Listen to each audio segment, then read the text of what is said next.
Good morning. No surprises. We're going to go ahead and get started. The doors will remain open for just a couple of more minutes in case anyone wants to come in, but we'll start off. I want to welcome you to this morning's sessions. My name is Gail Mabry. I'm the town manager for the town of Clarkdale, and you are in the session for building and maintaining effective mayor, council, and manager relationships. So if you didn't intend to be here, this is your opportunity. But this will be the best session of the 10 o'clock spread, so I hope you'll stay. I want to first remind everyone that the handouts are available on the app. We don't have any handouts for this session, so you won't have to look at that for our particular session. And I'd like to introduce the members of our panel first. To my left, to your left, Mayor Daryl Seymour was first elected to the Show Low City Council in 2004 and was directly elected as the mayor in 2012 and then ran again unopposed in 2016. He still serves as the mayor there and is a member of the executive committee. The full bios for all of our panel members are available on the conference app, and I encourage you all to look at those because we've got some folks with extensive history here in the state and bringing value to all of the discussions that we'll have this morning. So take a look at the full bios. In looking at those bios, I tried to find things that maybe I had in common with our panelists, and I have the great experience in 2019 in January. I'll have my first grandchild, and I noticed that Mayor Seymour has 29 grandchildren, so that's my commonality with the mayor. Next is Mesa City Manager Chris Brady. Chris has more than 25 years of experience in public sector management. He was appointed as the city manager of Mesa, Arizona in January of 2006. So he's been at it about 12 and a half years in Mesa.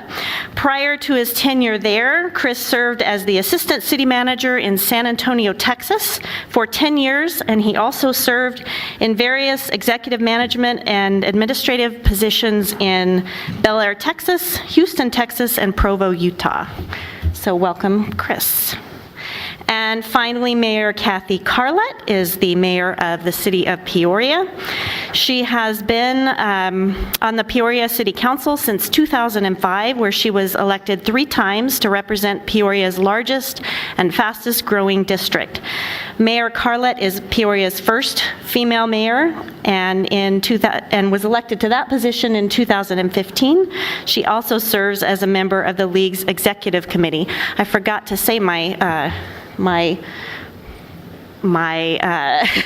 relationship with all these folks. So obviously Mayor Kathy Cartlett is the first female mayor of Peoria. I'm the first female manager of the town of Clarkdale. And then Chris, I noticed that Mesa is the 39th largest city in the United States. Clarkdale hasn't quite made that list yet, but I'm sure that we're close to making somewhere on the list of large cities in the United States. So with that, I want to remind everyone first and foremost to make sure you turn off or put your cell phones on vibrate so that we can move through with little interruptions. And then I want to talk just briefly before we get into our questions for our panel members about this manager council form of government. For those of you that don't know, this form of government really came into being about 100 years ago, just a bit more than 100 years ago. And at that time, it was very common for appointed officials to be really part of the political organization. And so at the time, the reformists at that time decided they really wanted a different path. They wanted to see administrative officials that were not political appointees, so that as we went through the ebbs and flows of political cycles, there was more stability at the administrative level. So they put that system into place 100 years ago, and today in the United States, this is the most popular form of government for cities and towns with populations of 2,500 and more. And in Arizona, 89 of our 91 cities and towns operate under the council manager form of government. So it's certainly, obviously, the most popular form of government in the state of Arizona. That said, we have a series of questions that I have for our panelists. And We'll see how active the audience gets in questions. If you have follow-up questions based on the things that you hear on the panel, just give a wave, and we'll have that whole set of questions and then open it up at the end for additional questions that maybe aren't pertinent to what we've already discussed. So I'm going to start with Mayor Cartlett. And Mayor, if you could speak to us about what you think is so special about this form of government, the council manager form of government. Well, I think that after 100 years, I can attest that this form of government is a success. It definitely works, and it works in local government in a really great way. I mean, it's perfectly attuned to local government because we truly are the closest organization, the closest government to the people. And this form of government really is about the citizens. It's about fair and equitable distribution of services in a professional manner. So we as elected officials represent the citizens, and that representation comes with us into office.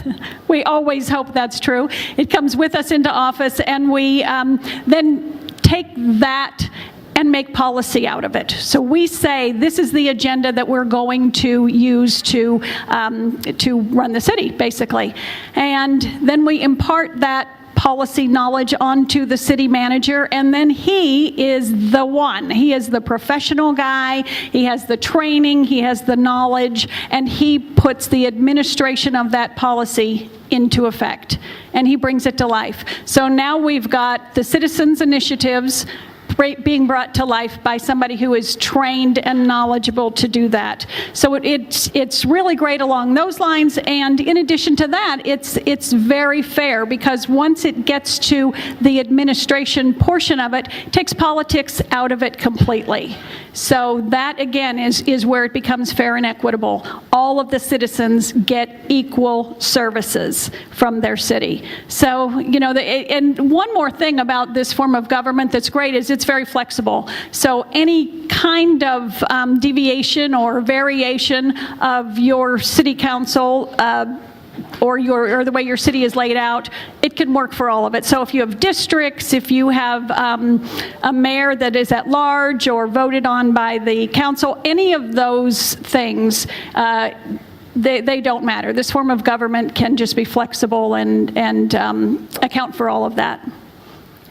Thank you. Mayor Seymour, since this session is about the relationship between the elected officials and the manager, what are some of the things that you do as a mayor to foster good council-manager relations? Thank you, Gail. You know, one of the things that's exciting in this form of government is you have all various forms of people, from their work ethics to what they do, to young to old, and to try to mesh that together sometimes can be a challenge. But I think the biggest part is, as mayor, you have to lead by example. You have to respect the other council people. And what you learn sometimes is when you first get in office, you have some council people who have an agenda, and they, just like when I first became a new elected official, there was a lot of things that I thought I wanted to make a difference and make a change to. You soon realize that under this council form of government, you're limited to what you can and cannot do, or what you should and should not do. And I think part of that is having a really good balance in your council. Our council started off that we were in disarray when I ran for office 14 years ago. There was a lot of the citizens were upset. They weren't happy with city managers. They weren't happy with council people. And so when it came time for elections, we probably had 15 people running for 3 offices. That was kind of the political excitement we had. Right now, we have 4 people running for 3 offices, and 3 of those are incumbents that are running again. So that political excitement has definitely calmed down over the years.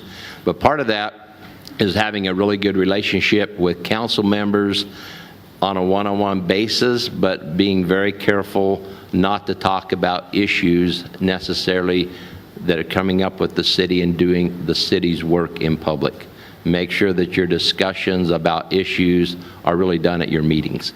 You can go out and play golf with some of your council members. You can go to lunch. You can go to dinner. But very rarely should you talk about the business of the city in those meetings. They should only be done when you are doing the business. A relationship with the city manager can be all over the board. There have been times that I have not agreed with my city manager on things, but I try to keep that between he and I rather than make it a council issue, and go to him personally and have an issue with him. I will tell him I have an issue with him. There are times that as the broad council that we do not always agree. We try to be elected officials with our own ideas, our own things that we like to do, but when it comes down to when we have a vote and when the vote is taken, I can tell you our council has been very good to get behind whatever's approved. And I think that's important. Even if you don't agree with it, you need to get on board with the decision that was made. And I think that's very helpful. One of the things that we do that I have found is we have narrowed down what we're focused on as a council. We're focused on 4 pillars in our community. And those pillars are quality of life, economic and community development, infrastructure, preserving existing assets, and the organization divided amongst the strategy and master plans. And when we focus on that, then those council members know that that's really what they need to drill down in and be focused. So I think it's just working together, leading by example. You as a mayor are in charge, you are the CEO of the city, but yet you have little authority, but yet you have a big role to play. And I think if you can lead by example in your conduct and in your dress and in the things that you do, then I think it speaks a long ways for your community, and other council members will follow. Not all of them. You know, they have their individual distinctiveness, but some will follow, and I think you try to bring it to a professional level. I think respect the office of the mayor. When you're at a council meeting, you need to wait until he calls upon you to speak. And I think that's orderly government, and respect the office of what you hold. Thank you, Mayor. And the mayor brought up diversity on councils, and it reminded me, I wanted to ask the audience, just by a show of hands, how many of you are elected officials in the room? All right. And so how many of you have served 3 or more terms? A lot of really senior elected officials. How about 2 terms? And how many of you are in your first term of office? Okay, great. So this is a great, really great, diverse group of elected officials. All right, that said, I'm going to move on now to Chris. And Chris, clear and effective communication between the city manager and the elected officials is critically important. What are some of the ways that you have found that are the most effective in sharing information with the mayor and council? Thank you, Gail. So I have free license because none of my council members are here, right? So I can tell you what I think it should be. So don't go and say, hey, I heard your city manager say this. I'm going to give you the ideal. I'm sure each of them would say, well, in Mesa, we're not perfect, but we strive to do the best we can. There is a quote that I think is relevant to communication, especially in our world of the council manager form of government. It says the single biggest problem in communication is the illusion that it has taken place. So, and that, I think that's the struggle we have, right? You think about the complexity, regardless of your size of your community, you would never take on that kind of a business. You would never do that many different things and be successful as a business, because you're doing so many different complex issues that interface with your community and the services you provide. And yet, we expect both the board of directors, which is the mayor and the council, who should serve as a board of directors and sit at that level of looking at policy, looking at the direction of the city, and relying upon the city manager and the staff to execute the operations and of the city, and trying to figure out how those two go together. How does the relationship through communication work? And I really believe it has to be multiple levels of communication, right? There has to be both the very formal ways of communicating to council that are done in your council meetings, that are done in your briefings. In Mesa, we use a lot of study sessions to have a lot of discussions on issues that we know we need to all kind of get together on and discuss and make sure we work through the understanding of a certain direction or a certain zoning case or a certain budgetary item. We spend a lot of time before it comes on the council formal action to really work it out in a study session. So we spend a lot more time in study sessions than we do in the formal council meeting. We look at the formal council meeting as the opportunity for the public to come and discuss and weigh in on the issues. They can weigh in on the study session, but the study session becomes the communication between the staff and the council. Because one of the challenges I think we have in this form of government is, we can communicate, we can share text, we can share, I send out an email. One will be going out this afternoon to all the councils, called a city manager's update, just trying to share everything that we think is important for them to know during the week. But really, it's also these opportunities to sit down as a group and have discussions, because one of the dangers that managers fall into is you have 4 or 5 different, 6 or 7 council members in the city. They're all communicating with the city manager. The city manager's hearing 6 or 7 different, what's the most important thing to be doing. And so trying to figure out how do we bring that together is so that the board of directors can hear each other talking about that. So to me, communication is something that has to be constant. It has to be ever diligent. And it requires both sides, for the staff, the city manager leading that way, sharing information, pushing that information out.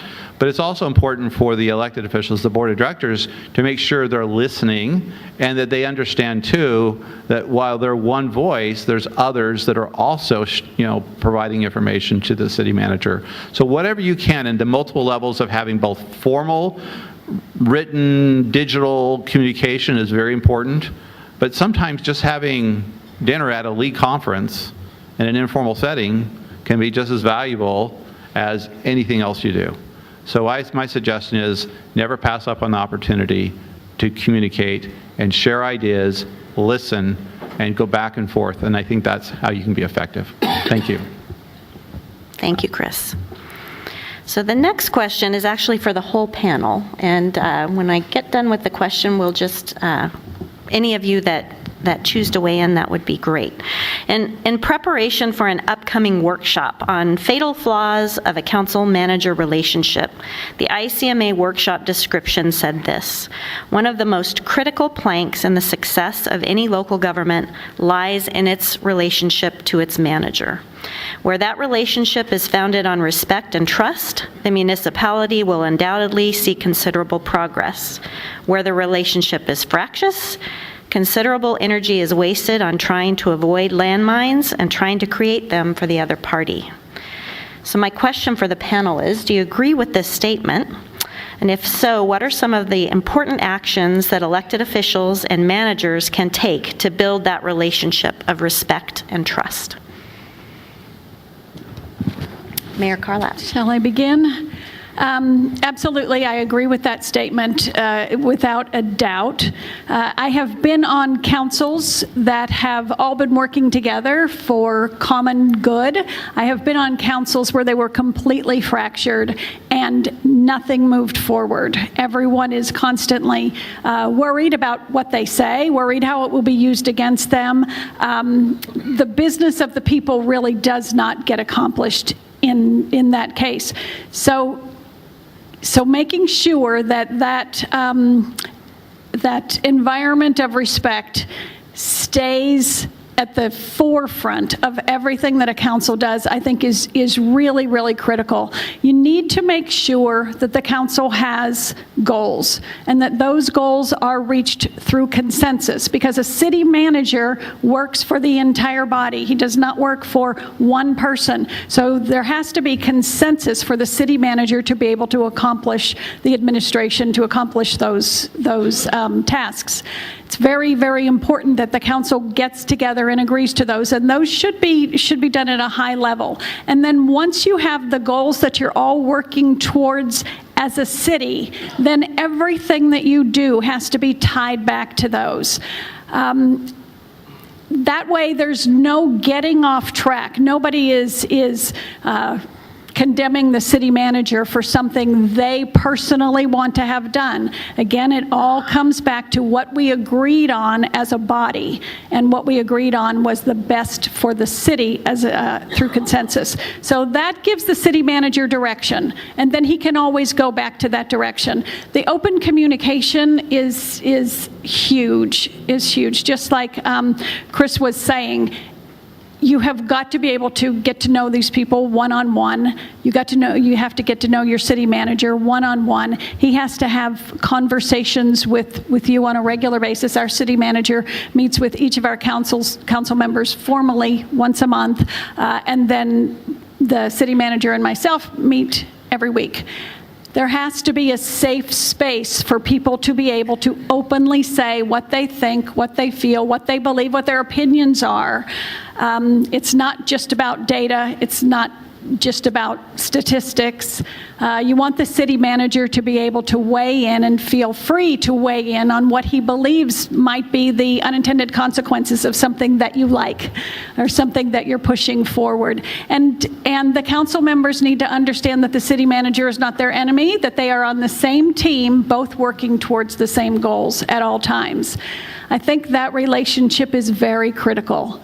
And it's also very important for a council member to understand that they are not in charge of running the administration of the city.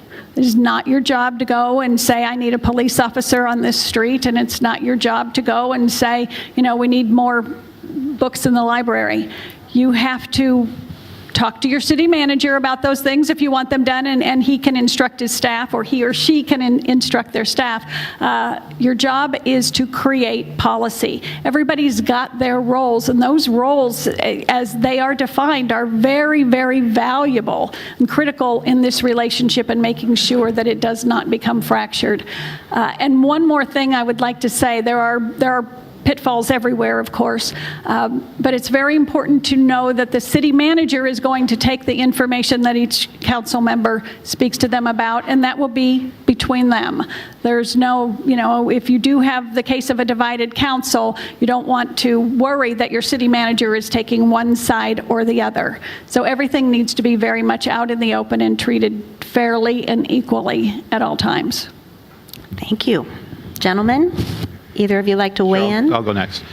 The mayor said something really important that I think sometimes, both as appointed officials, certainly as elected officials, as you come in from your communities and representing the interest that you think need to be brought forward, is that you still have to recognize when you come into the city and you sit as the board of directors with the staff, the rest of the community doesn't see you as one or the other.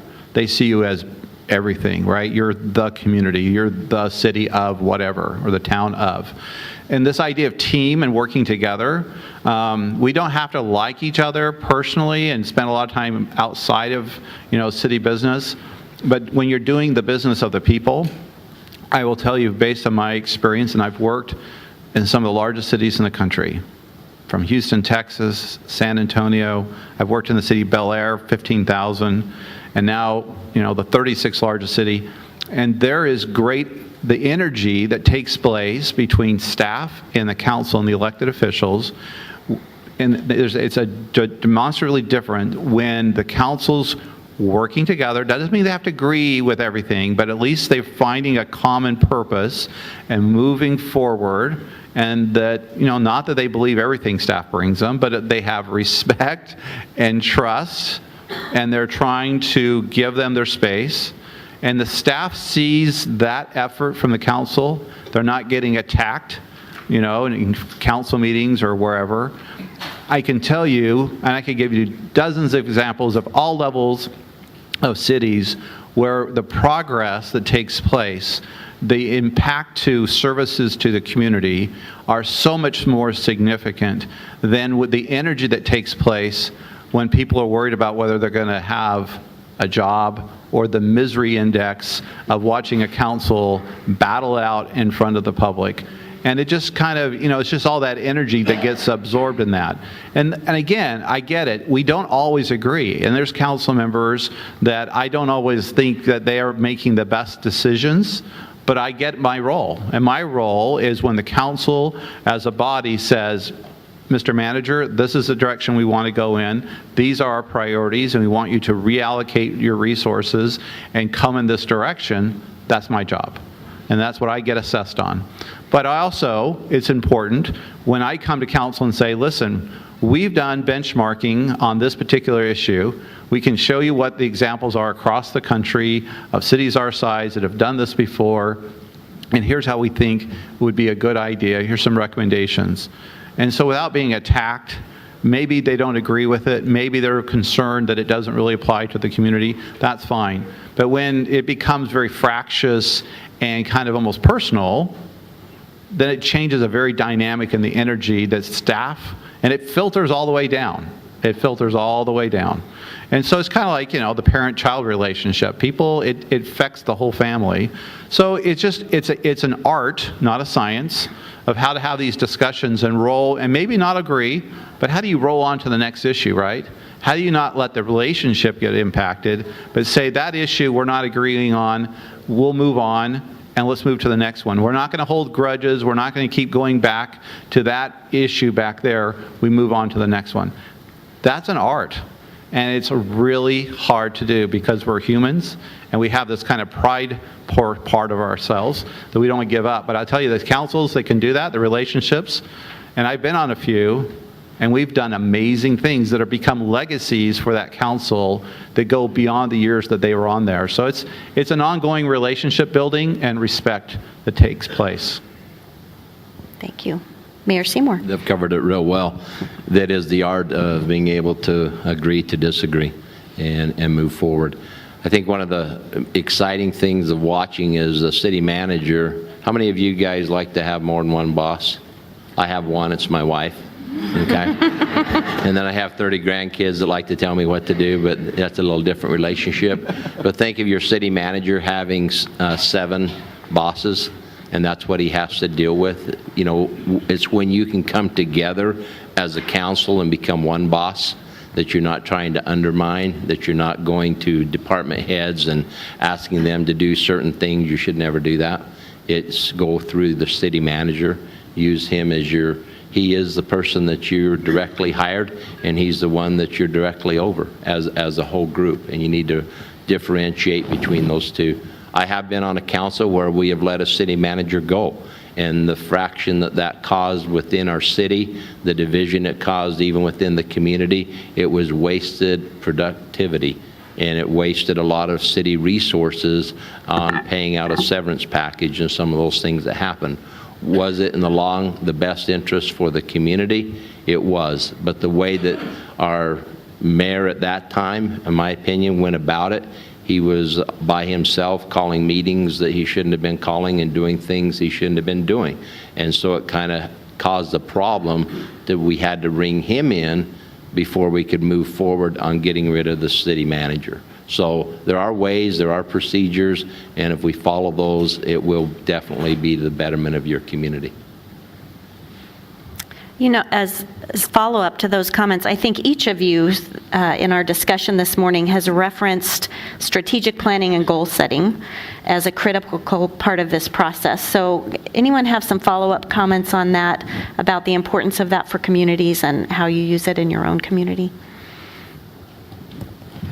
It's important, but sometimes it's like herding cats, right? You get council members to come together and sit down and have that discussion, and sometimes it's not very easy, because it's the question is, how do you get to that point? How do you get to those topics as a group, and how does everyone feel like they have the opportunity to participate, and creating that kind of coalition and coming together, because a lot of times in that process, the only way councils really can be effective in getting there, you come up with some fairly broad categories that you kind of have to find the umbrellas or the tents under which everybody can stand. It's very important. The key is, though, I think, is that, coming together, having the council have this collaborative experience, giving some broad guidelines to the staff, then letting them kind of come up with some action plans, specific follow-ups to that, And then the council can say, yeah, we think that's the direction we want to go, or maybe that's not quite interpreting our guidelines. But one of the things we've tried to do, and we're not, I wouldn't say we're totally successful with it, but we try to do this at least once a year and have a strategic planning process. The hardest part, and I think this is why the council manager form of government works, is the hardest time to do that is after a transition of council. Because then you have new voices coming on, new perspectives, and they're like, well, I want to kind of put my own, imprint on what's happening in the city. But so you've got to work through that, and you have to let someone coming on have that voice. But everyone has to realize you're part of the council, you're part of the board of directors representing your whole city, not just your voice alone. And so that's important for managers because we take that very seriously. I hold my department directors, part of their evaluation is how are you doing in executing the guidelines, the objectives, the goals, the strategic plan of the council. What is your role in making that happen? And so it's an important exercise. I think we sometimes get hung up on how to accomplish it. But once you can get comfortable and everybody can say it's okay for us to sit around and have this discussion, you'll be much more successful when you're able to do that as a group. And if I might add on to that, I have a little bit of a different opinion with regards to new council members coming on. I think that's a great time to redo, if you will, or update your goals. We do that as a workshop, like a weekend kind of thing, or just a Saturday. And it gives them the opportunity as a new council member to see the structure and to understand the process and to understand that if your goals are not here, you're not going to get any budget money here, and you're not going to accomplish the things that you wanted to accomplish. And because it's sort of done in a facilitated manner, not necessarily with a facilitator, but it's in a formal manner, they understand that we're not going rogue here. What we're doing is putting our goals, our citizens' wishes and desires into the process.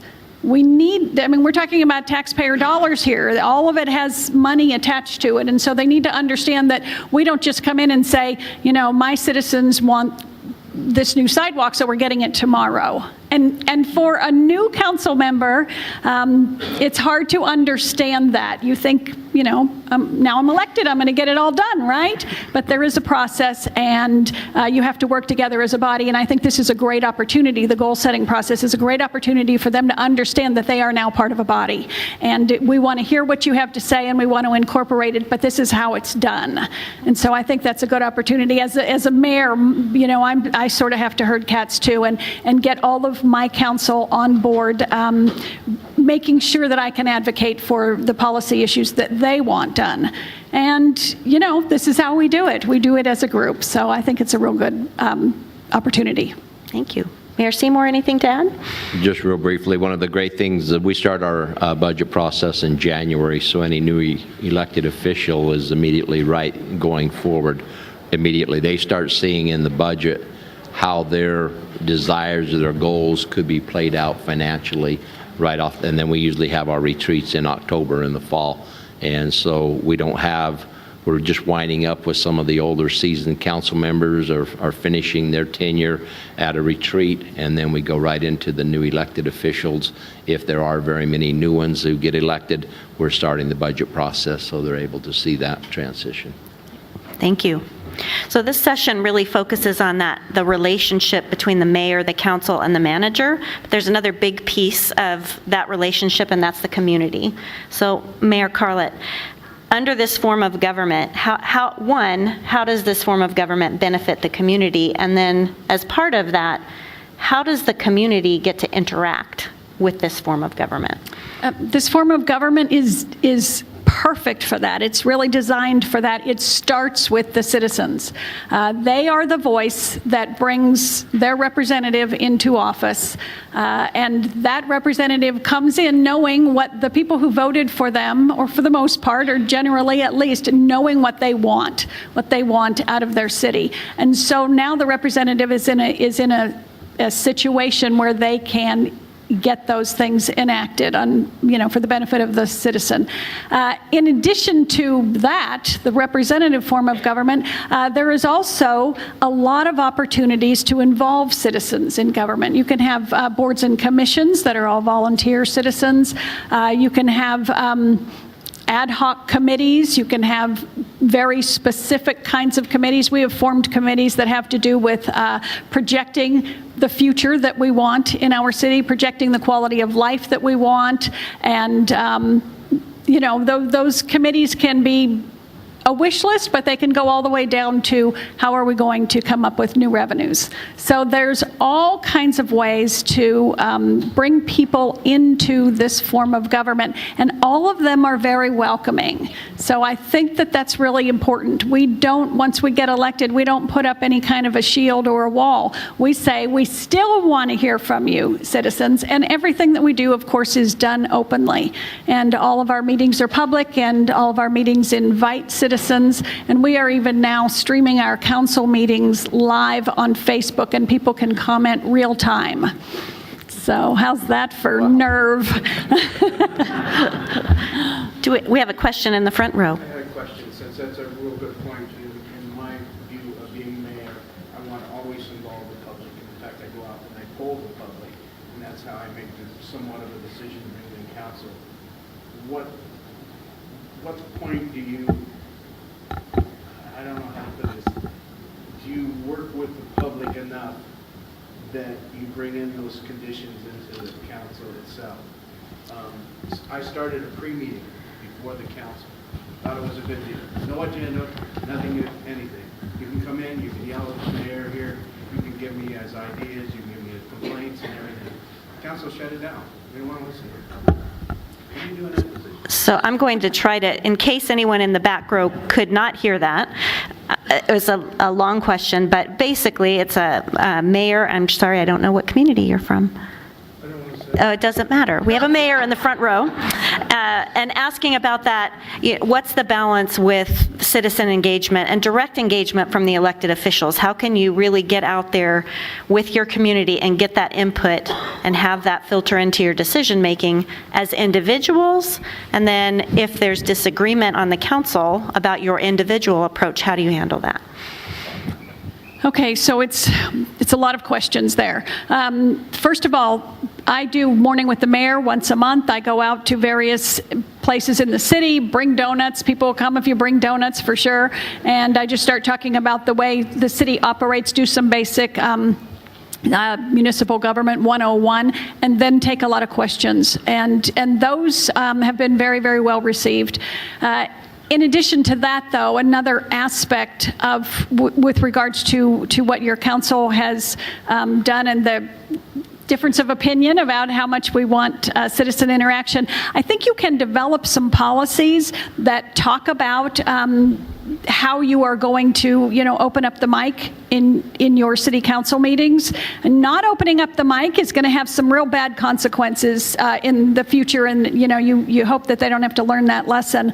But you might develop a policy that says, we're going to have reports from the citizens. We're going to have, certain kinds of opportunities for them to speak. Some councils do it before, some do it during, some do it after. There's all of those opportunities. But I think that it's really a good idea to create a policy that all of your council agrees upon, and then they have to adhere to it.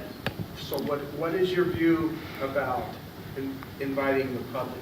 Okay, you just said open the mic, okay? We have the 3-minute rule on the clock. When I came on board before, got rid of the clock. Small town, I want to listen to the public. Council says, nope, we're bringing back the clock. We're going to have 3 minutes, and that's the end of it. They get out of here. What do you do in that position? Because the public picks up your perspective of what you're doing. And when the public sees that you're shutting them down, and you're not listening to the public, they start getting mad. So again, just for folks in the back that can't hear, it's an additional question about striking that balance, both in a formal meeting, how much interaction happens at the formal meeting, and then when there are, again, disagreements on a council or board, how do you resolve that as a group? And then how do you have informal interactions? I'm going to hold on that question for right now so that I can continue here. I'm sure that others probably have that same question, and we'll get back to it when we open for broader comments from the floor. The next question, Mayor Seymour, is, we've talked again lots about roles and responsibilities. What do you see as the city council, the mayor and council's main responsibility under this particular form of government? It's to do the city of the business of the city in public. And it's to make sure that you're being good stewards of the revenues that you receive as a community, and that you are making sure that you are meeting the necessities, quality of life, safety, roads, infrastructure. Those things are the first priority that you need to have. As a council and mayor, you are to set policy, you are to set resolutions and ordinances for your community that the public want, and you're as far as the state will allow you without getting in jeopardy of 1487. So those are the things that I think is the main focus and role of the city council of how they do their business. And they need to adhere to those main topics of what they're really elected to do in that form of government. Can Mayor, I yes. add on to that? I agree with you completely, and I also think it's really important for the mayor and council to set the long-term vision of your city. You really need to have a vision. That's how, leaders have visions, and that's how people follow them when they concur with what you want to create for the future. Because we're all looking at what we can do to make life better for our kids and our grandkids, especially if you have 30 of them. Well, I think it's also, that's part of your master plan that you have as a city that the public get to vote on. Ours is up for renewal this year for vote of the city, is our master plan, and how has that master plan visionally happened so that it does incorporate those ideas and visions in the community. Absolutely. So we've been talking about those, I think it's the textbook roles of policy versus administration. And Chris, I'd like for you to talk a little bit more about that and maybe provide some examples for how we can support each other in those roles, but also how those sometimes get a little bit blurred. It's not always a bright line of policy versus administration. No, it's not.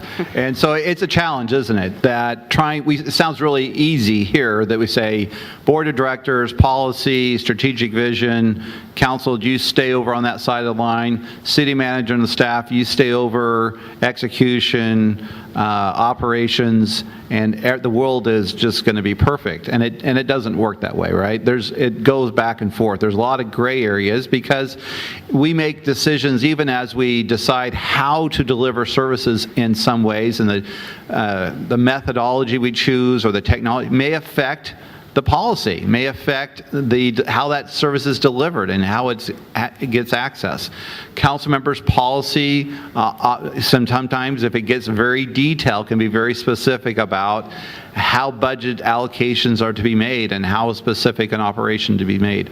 So how do we blend, because we're going to find times that we're both kind of in these gray areas. And I think that's where it really does take the delicate balance between both sides to recognize there's value from both.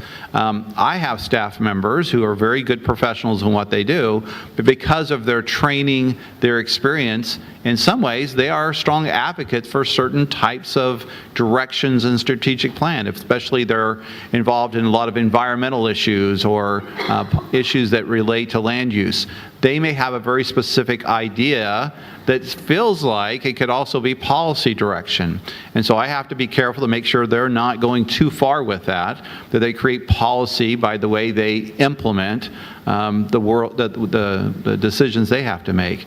But I think there's a trade-off there. I think both as council comes and wants to give direction, and maybe it feels like it's more specific than it needs to be, I think they have to listen to the staff and the professionals saying, well, let me tell you, here's what would happen with those kind of decisions. You're getting pretty deep into your direction, and it may have consequences in other areas. It may make decisions as far as budget. And I think it takes this kind of balance between both of us as we're crossing in those lines back and forth each day, is having that discussion of what's what's best. And I think we have to respect the background of the council and the mayor because of their perspective and interaction with the public. I mean, that's what we rely upon them, is to bring back to us their kind of how they perceive what they're hearing from the community and the direction they need to go.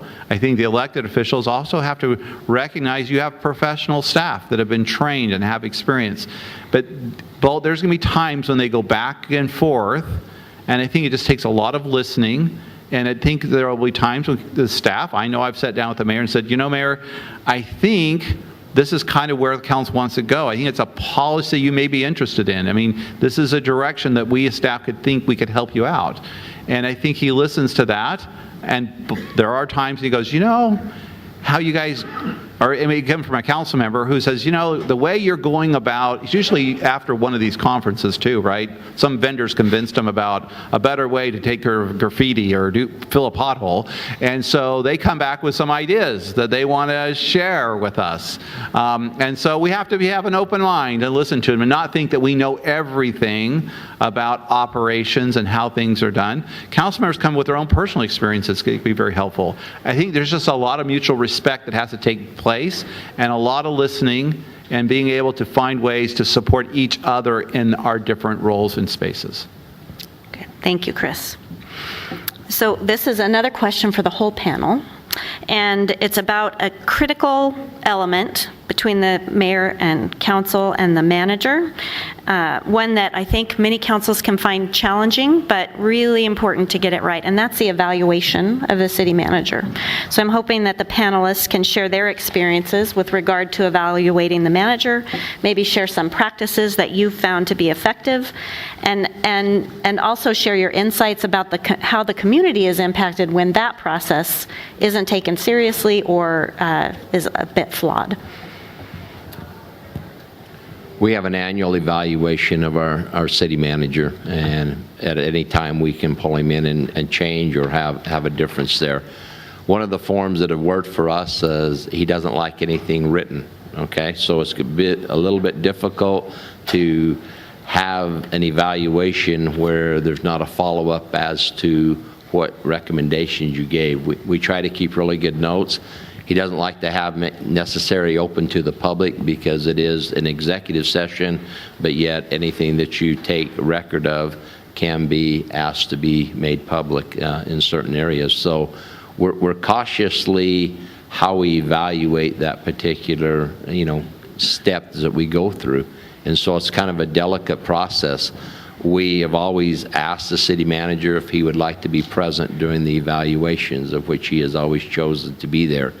We've always asked the city council prior if there's anything that they would like to discuss without the city manager present, if there's any issues they would like. But for the most part, it's an open meeting where every council member has an opportunity to evaluate and to point out areas that they would like to see improved or to give praise in areas where they feel things are going.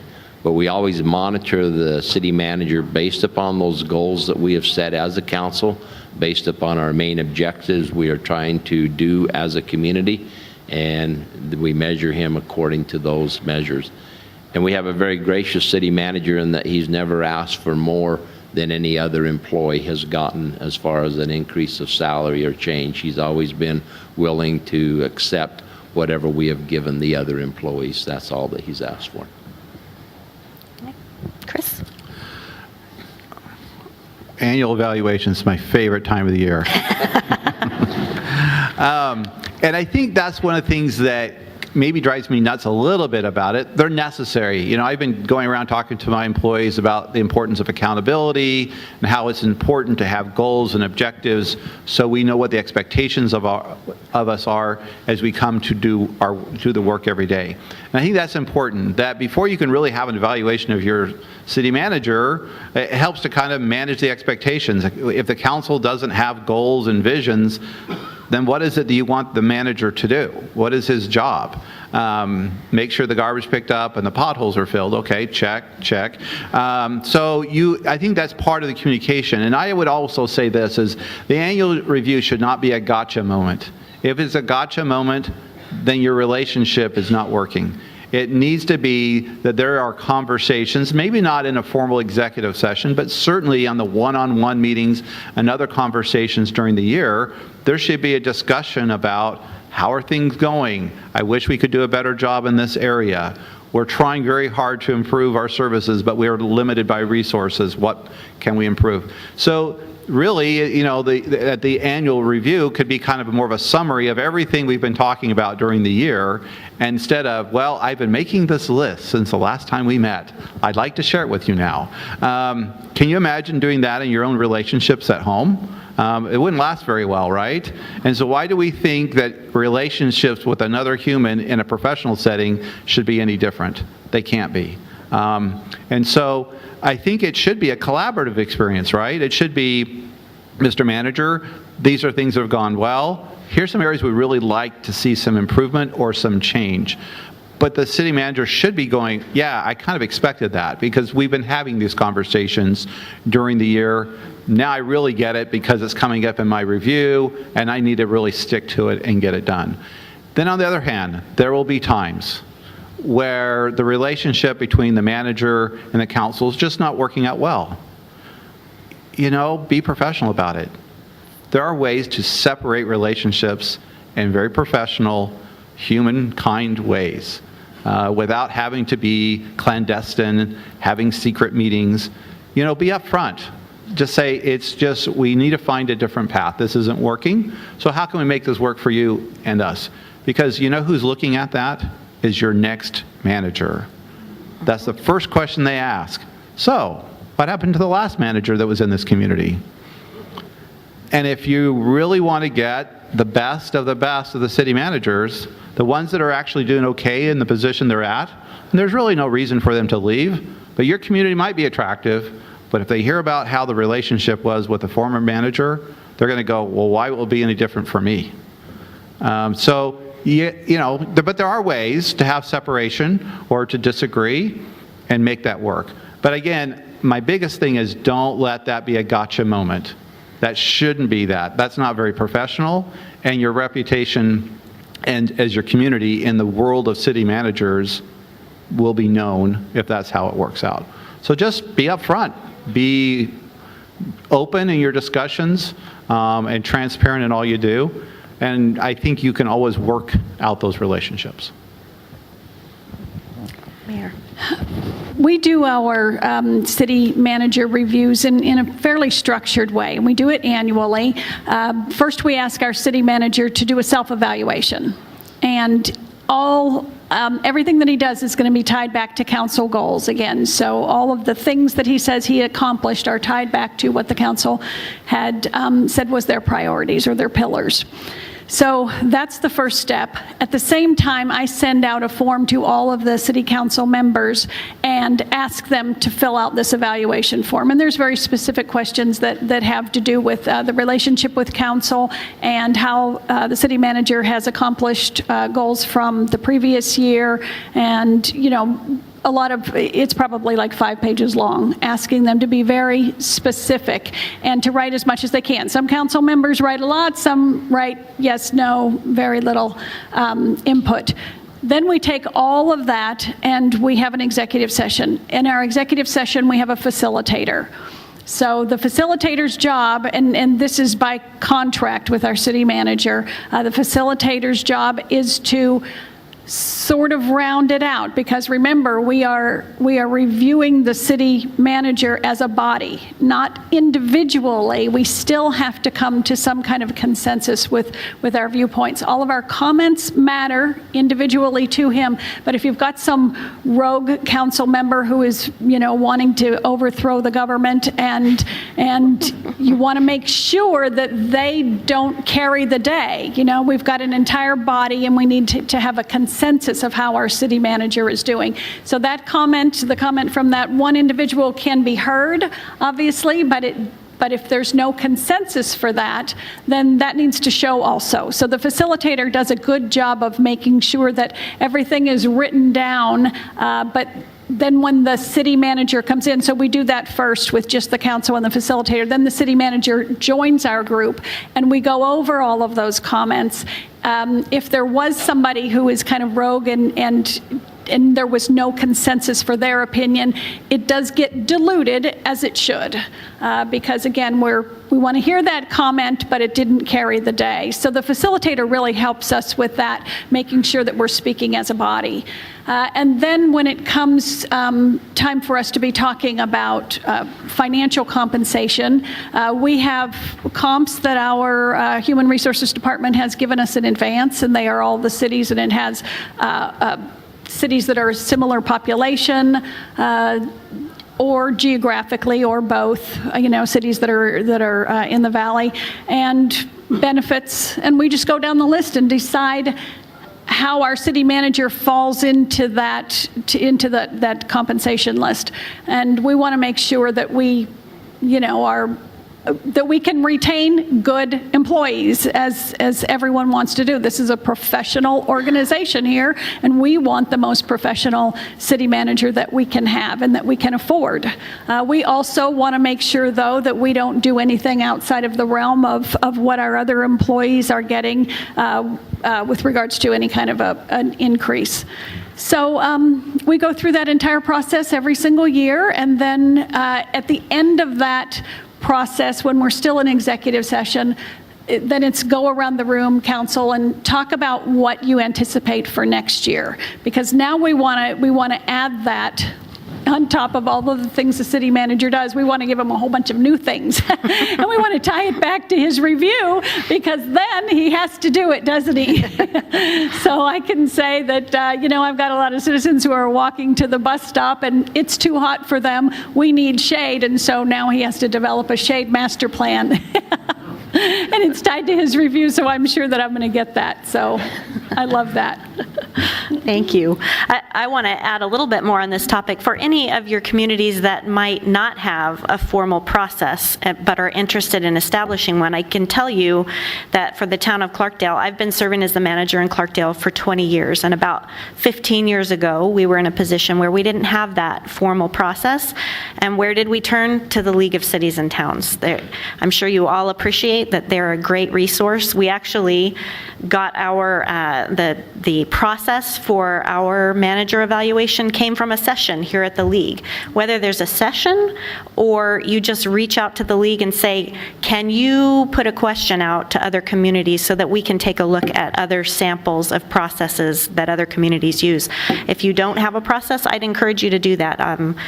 I think we've heard other speakers during this conference say one of the best things we do is copy off of each other. There are some great examples from other cities and towns, so if you're struggling with that process, absolutely turn to your neighbors and see what they have, and maybe you can model something from that. I have a lot more questions here, but I want to make sure that we open it up for questions from the audience. So, yes, ma'am. I have a question. Who do you determine would be a facilitator for those evaluations? And the question was, with regard to evaluations, how do you select a facilitator for that process? Mayor Cartlett. We have been using the same facilitator for quite a long time, and he was originally suggested to us from our city manager. It's someone that he had used in previous jobs. He's been great, and he's worked with us through a couple city managers. But you can go through your regular procurement process if you choose. And I'll add to that. In Clarkdale, we use a very similar process, but we don't use a facilitator. In our process, each of the council members fills out their individual evaluations. They come together, just like Peoria, in a group setting, go through those, and then it's our mayor that takes that, comes up with a combined evaluation that the council then acts on as a body in a public meeting to adopt that combined consensus evaluation. So lots of different models for that. Yes, ma'am. I'd like to know how you keep your mayor and manager in touch with the council. Do you meet now and then where it's posted, where you can transfer ideas? How do you get your ideas?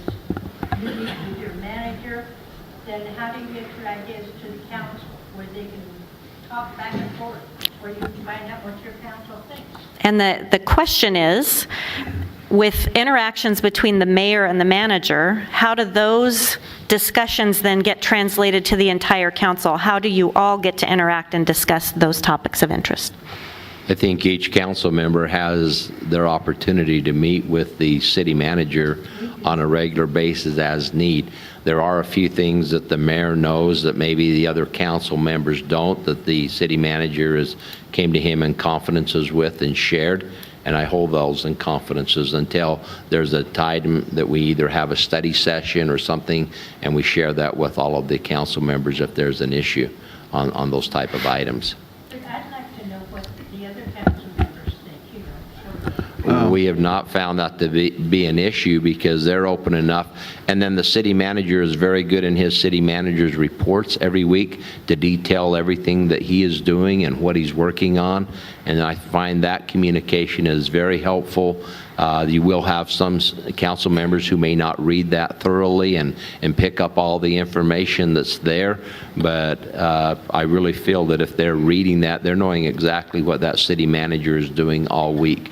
Some of the other information is to try to share as often as you can. There's very little information that I know that my other council members don't know. We try to, have that open. I mean, you have somebody that's maybe coming in your community looking at purchasing something or buying something, that you don't want that information going very deep until you know exactly whether or not they're committed to buy a piece of property and move into your community. Chris? But I think I heard your question. You want the other council members to hear, you want to know how they're thinking or what their thought process. So again, we use our informal study sessions to bring those topics up. And so the council, if they choose, can express their thoughts or opinions about the topic that's in front of them. Some council members, that's not how they're not interested, but I think it does help. It gives them the opportunity to weigh in and have an opportunity to hear from the other council members. Yes, sir. I'm Dick Powell from the city of Casa Grande, and just want to tell you we have the best city manager and assistant city manager in the state of Arizona. You can't have. Congratulations. My 20th year, and some of the best advice I ever got was he's tough on issues, easy on people when you're trying to get along. But the one thing I was, we've gone to the work session also, which really helps because you get in a formal meeting and you take 5 minutes to pass a $2 million issue to people who you didn't even talk about it. So we actually televise our work sessions and our regular meetings so everybody knows that. Yep. And my real question why I stood up is to the mayors, how do you guys communicate and how regularly with your council members keep them informed on what's going on and what you're doing? And so the question for anyone that couldn't hear that was, how do the mayors communicate with their fellow council members to keep those council members abreast of what's going on with the mayor and their communications? Well, I meet with each one of my council members every month. We have a set time, a recurring meeting. And during that time, I want to know what they care about. I want to know what policies they want to push forward. I want to know how they need me to advocate for them. Because my philosophy is we should all be able to get everything that we want, right? If everybody gets everything they want, then everybody's happy and everybody's working together to help other people get what they want. And I think, with just 7 people on a council, that's very possible. Open lines of communication, there's just nothing better. We talk a lot. Mayor Seymour, anything to add? I don't know that I have a formal way of communicating other than we have an open door policy. I think our city manager, and we're very thorough to have a study session as needs be, as often as we need to. It isn't uncommon that we will have one or two before our regular city council meetings on a quite regular basis to discuss the issues so that everybody is coming up to speed. And if there's ever a council meeting, council member who wants to meet or discuss something, he either goes to the city manager or myself and says, can we please either make it an agenda item or can we have a study session on this issue? Can I add one more thing to that before we move on? We also have retreats. So that's an extended workshop that's on a weekend or something. And we use those when we have issues that might be contentious about certain things. What kind of policy do we want with events that are happening in our city? Or something that is that we need to talk in detail about, like water policy, those kinds of things. We'll use an extended period of time to really be able to delve into that. Also on retreats, we very infrequently get the media to attend them since it's on the weekend, so that's helpful too. Yes, ma'am. Mine was on the mayor's.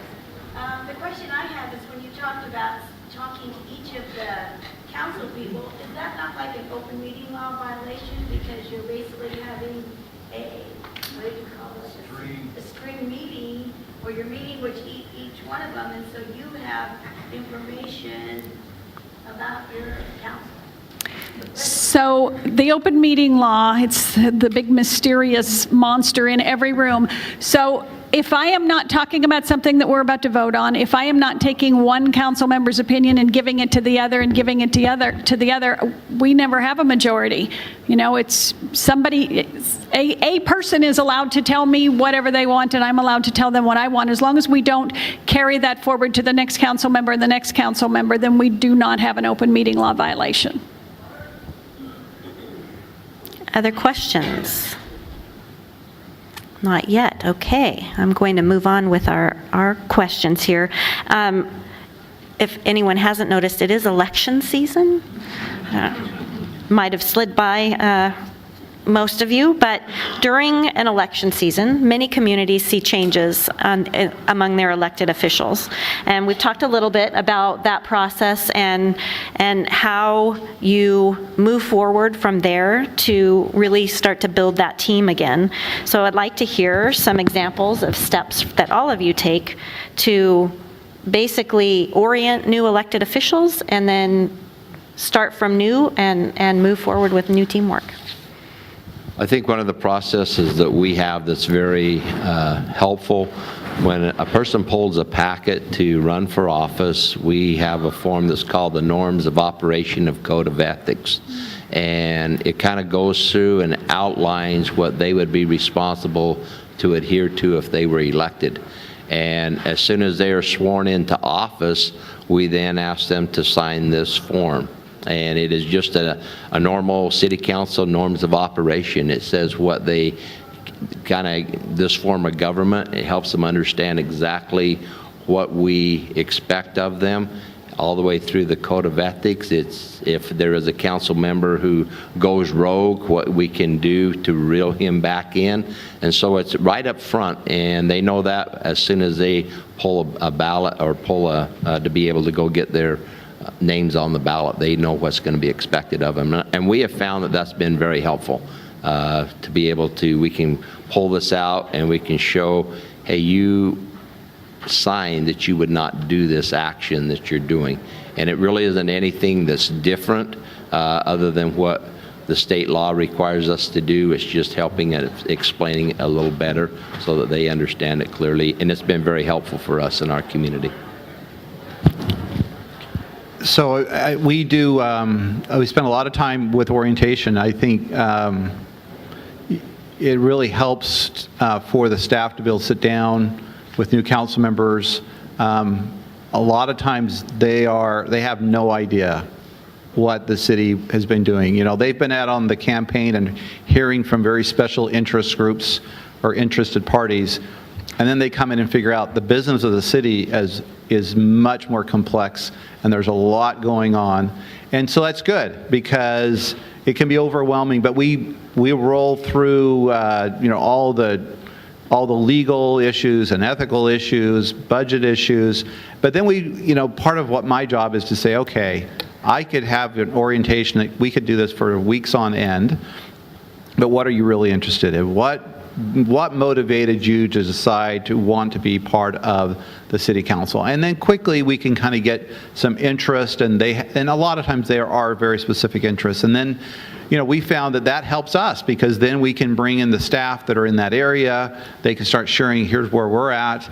And a lot of times I think it just opens people's eyes to recognize, local government isn't a private business. We don't move necessarily in those ways. We try to be very modern in our approaches, but there's a lot of processes and procedures.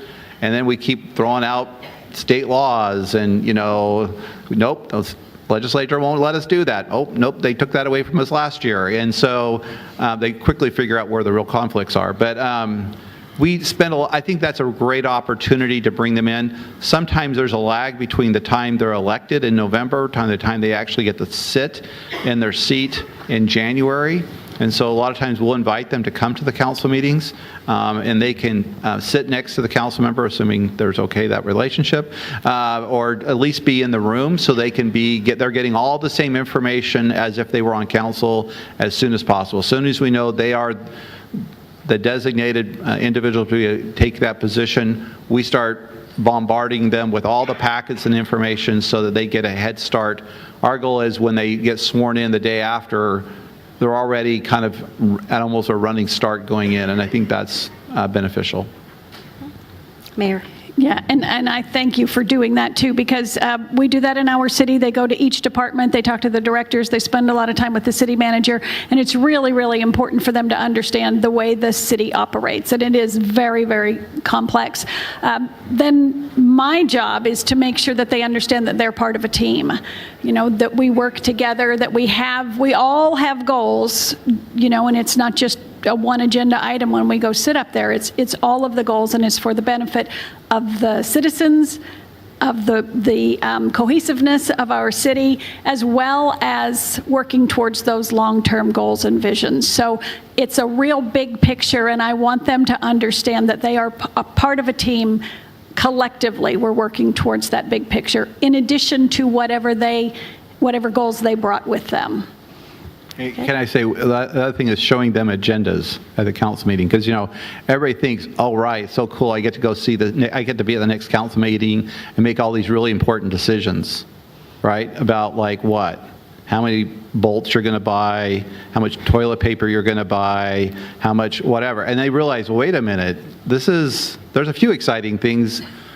But this is just doing business, right? And it's a lot of just everyday stuff and understanding that. And so it kind of takes the mystery out of all the things we do, because we really are running a business and serving the community. And to do that, there's just a lot of the basic things that need to get done. I think also the league offers a great training for new elected officials that they should attend without question, too. Very good. Any other questions out there before we move on? So we talked a little bit about the evaluation of the manager. Taking a little different approach, I want to talk a little about recruitment of managers. I'm certain that all of you at some time in your careers have gone through a recruitment process, so I'd like you to share your insights on what are some of the most important things that the elected officials, the council, should consider before embarking on a recruitment, and any lessons learned that you've experienced during city-town manager recruitment processes. Well, we hired our last two city managers internally.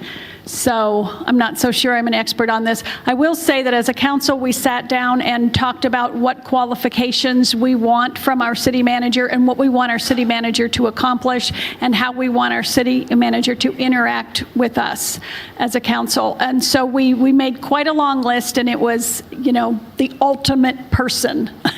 and then we, did a national search. We hired a national search firm and then ended up hiring somebody from within in both cases. So, for us, it was really beneficial to have somebody who understood our culture, somebody that we knew, and we knew their strengths as they have come up through the organization. So that was keeping Peoria's culture and our financial stability and the way we all think of our ethics and our pride. That's really important to us, and so we want to make sure that we have somebody who already understands those things.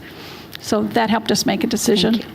Chris? And I would say it's really important that the council, as you're starting the recruitment process, you do have to have a cohesive kind of vision, statement of what you expect your next manager to do, and make sure that you've put in place kind of that image and that brand that's going to attract a quality manager. City managers talk. They talk to each other across the network of ICMA. So if there's a vacancy and a recruitment taking place, they're going to find out what happened to the last managers and kind of what was their experience. And so that's just something you need to be aware of in your recruitment, because those discussions do take place. If you can come out and you're a community that has the opportunities for a city manager to make a difference, to work with a cohesive council, that's what's going to attract good city managers, because they're going to want to work with a council that's got the motivation to do good things, because they want to be part of that. That's the motivation for a city manager. They want to be part of a great community that's doing good things for the people that live there. Mayor Seymour? I agree. We had our one city manager that we brought up internally as well. He's probably the longest person in our community that served in the city. But I think as he's approaching retirement, there are things that we need to be taking a proactive approach on. How does he become replaced? And do we either bring in an assistant city manager to start shadowing and some help that way?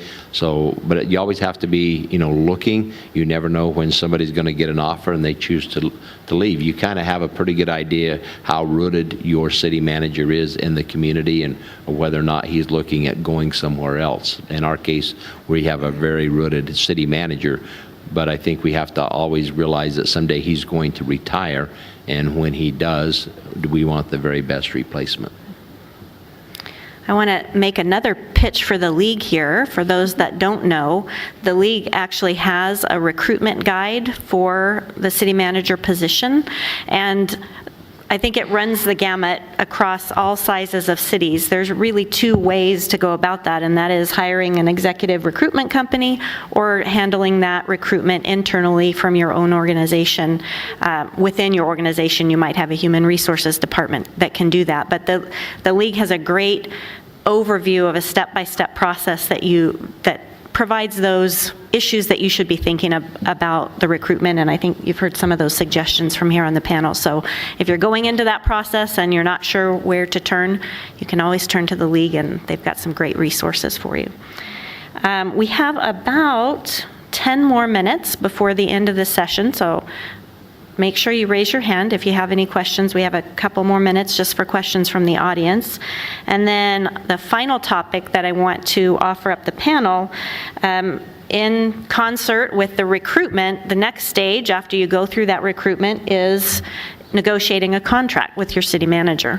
So I'd like to hear about some experiences there. That can sometimes be a difficult thing for the elected officials to convey to the general public about why, whether it be salary or severance packages or the length of term of the contract, those elected officials have to be able to express to the public why those individual provisions and the contract are important and necessary for the community. So I would offer that up to the panel as well. Any insights on that process? A good city manager is priceless. I don't even know how you put a value on that. Anything less, I think you have to do, as mentioned before, you have, I think it's fair and reasonable to do the benchmarking for your community, your size, your location, your geographic area. I think that's fair. That's what the managers are going to do. They're going to look at. That's what they're going to consider. But also, I think it's helpful to managers if you're concerned about the salary and the compensation and publicly how that might get received in your community. You can be creative. There are other benefits and other costs that you can help offset to make up for that. I've had council members who've been very helpful in being able to, I had to recognize, they were a little sensitive about the total salary or the salary amount, but they were willing to make up for it and, providing more days off or increasing maybe a car allowance or something like that, or helping with deferred compensation. So there's a lot of different ways you can accomplish it, looking at the total package and trying to be competitive within your community, and recognizing that, salary and compensation is really important, but it's really going to be the quality of life and the quality of the job that will really attract the quality manager you want. I think if I was looking at a community, and there have been some communities around that have changed their city manager 3 or 4 times in the last 3 or 5 years, and I'm coming into that position, there's no way in the world I would take that without a severance package. I mean, you have to realize your past performance will also dictate your future as well. And I think you have to look at that. Any city manager realizes he's going to have 4 new bosses at the next election, or 3, and it's every 2 years. So it's very difficult to probably bring a really high-quality city manager in without some type of severance package. And to explain that to your community is sometimes can be difficult, especially when you've just let somebody go. How are you justifying that you're going to hire somebody with the same benefit? And I think you really have to iron those things out so that you're not hiring somebody that you are putting on a trial basis. And I think you have to be very good at choosing that person. And it may not be the city council who hires that person, but there should always be some representation, I feel, of the council people when you're hiring a major head component of your city or departments. That the council people need to have a little bit of weigh in on that. I recently had an inquiry from the media asking me to justify the amount of salary increase that we gave our city manager.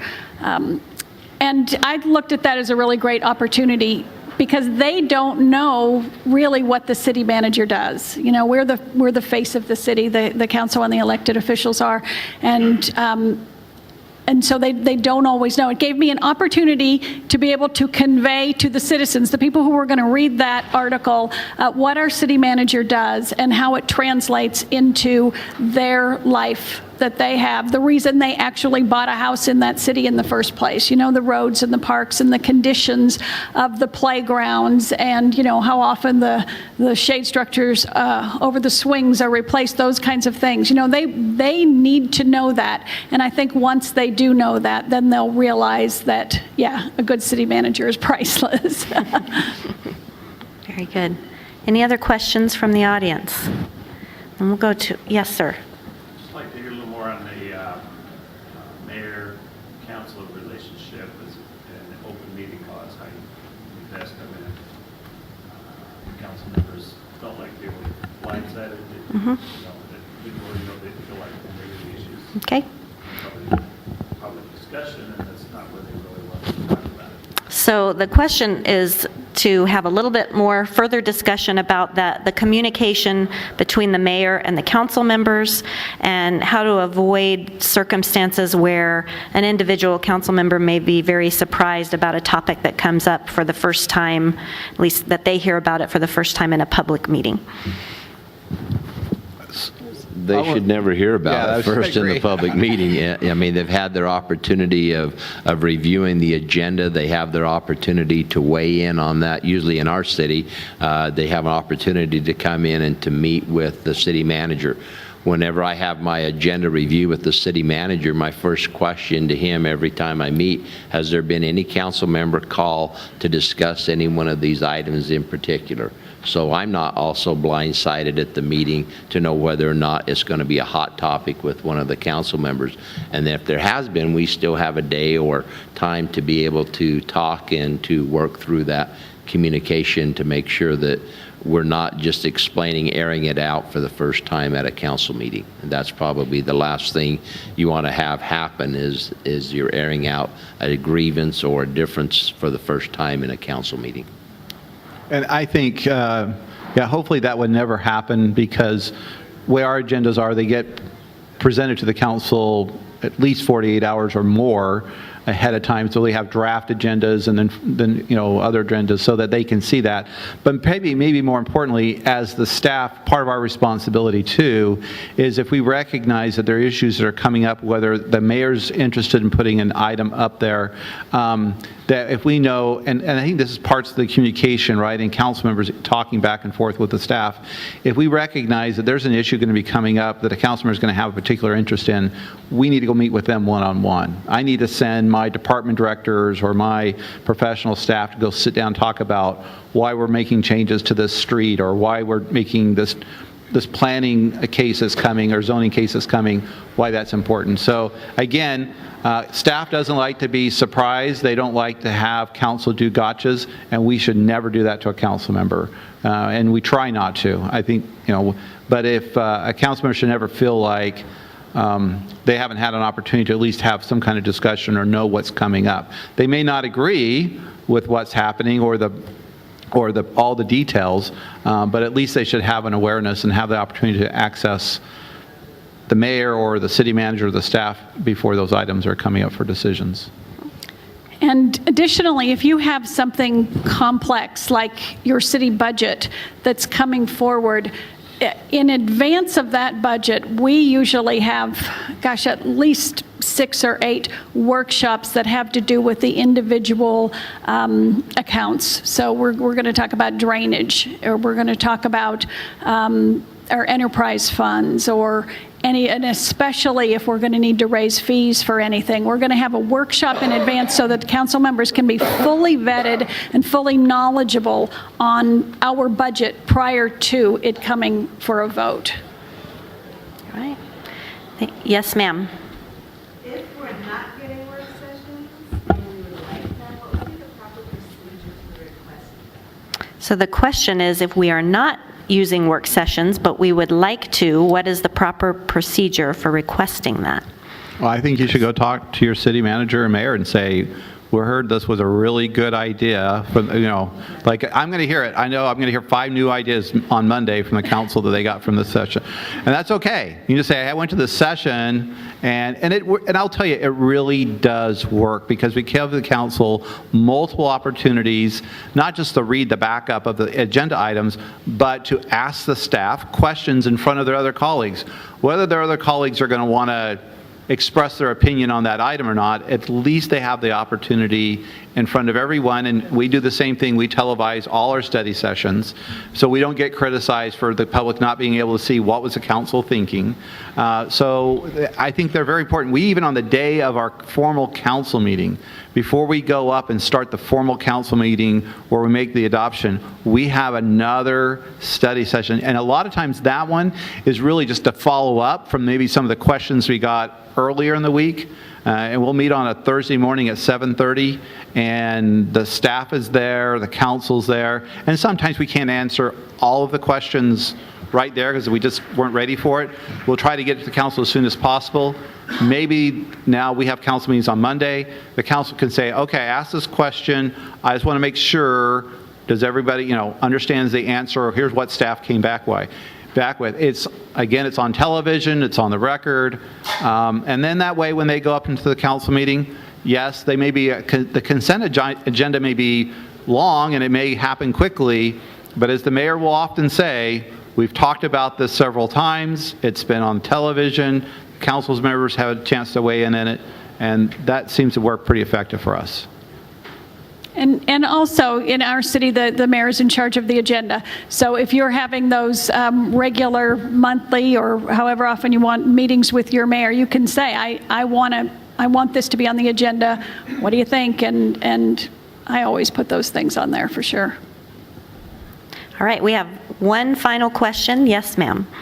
Yes, I'm from a small town, young town, but I have been asked by some constituents.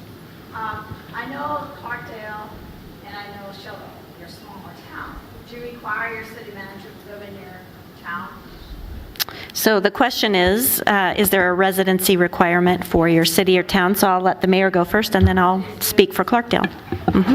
We do require our city manager to live in the city limits. We also require most of our department heads to live in our city. We're very greedy. We like all the dollars we possibly can. No, that we have a fairly large, area of where we draw the lines up in our community, but it is one that we do require the city manager to live in the community.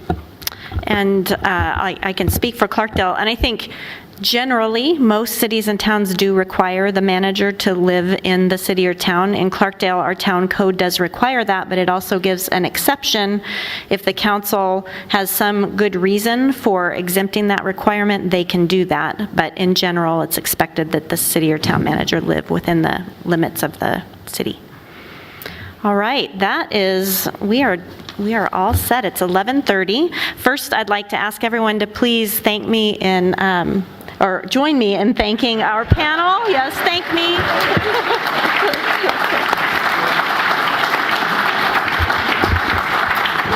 This has been a great discussion. Our next event is the Legislative and Service Awards Luncheon, which takes place at noon in the Camelback Ballroom. So thank you very much.